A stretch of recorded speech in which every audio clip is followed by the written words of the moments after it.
Sheet கையில எடுத்துக்கோங்க. Straight இந்த ஸ்ட்ரைட்ல வச்சுட்டு சரியா இந்த லெஃப்ட் சென்டர்ல நான் வந்து புடிச்சிட்டேன். சென்டர்ல புடிச்சிட்டு இந்த கார்னர் இருக்கு இல்லையா, சோ கோன் நம்ம பண்ணுவோம்ல அந்த மாதிரி இந்த கார்னர் என்ன பண்றேன், ரொட்டேட் பண்றேன். ஓகே, ஃபுல்லா ரொட்டேட் பண்ணிக்கிறேன். நான் ரொட்டேட் பண்ணும்போதே கொஞ்சம் நெருக்கமா சின்னதா நான் வந்து ரொட்டேட் பண்ணிட்டு வந்துடுறேன். சோ ரொட்டேட் பண்ணிட்டு அதுக்கப்புறம் என்ன ஆகுது, இந்த ஷார்ப் இருக்கு இல்லையா, டாப் போயிடுச்சு. டாப் போயிட்டு இந்த சிங்கிள் ஷீட் இருக்கா இல்லையா, இந்த சிங்கிள் ஷீட்டை வந்து புடிச்சுக்கிறேன். நான் மொத்தமா அழுத்தி பிடிக்கல. ஹோல்ஸ் ஓகே, ஹோல்ஸ் உடைய சைஸ் ரொம்ப குட்டியா இருக்கணும்.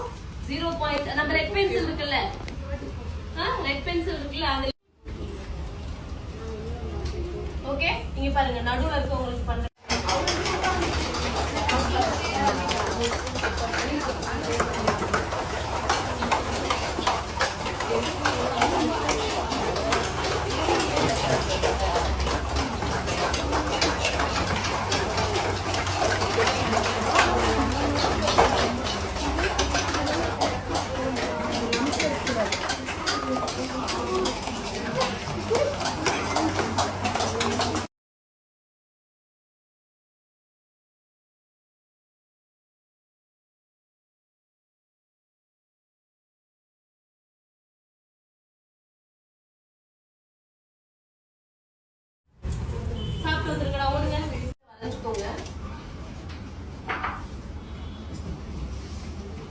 இதுக்கு கீழே ஹம்ஸ் போட போறோம்.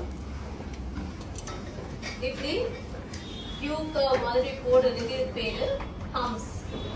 எங்க எங்க என்னென்ன பண்ணிருக்குங்கிறது ஹைலைட்டடா தெரியும். சோ இந்த 3 line important. Okay, 3 line compulsory இருக்கும். சோ இப்படி லைன்ஸ் தனித்தனியா பிரிக்கும் போது ஒவ்வொரு பார்ட்டும் தனித்தனியா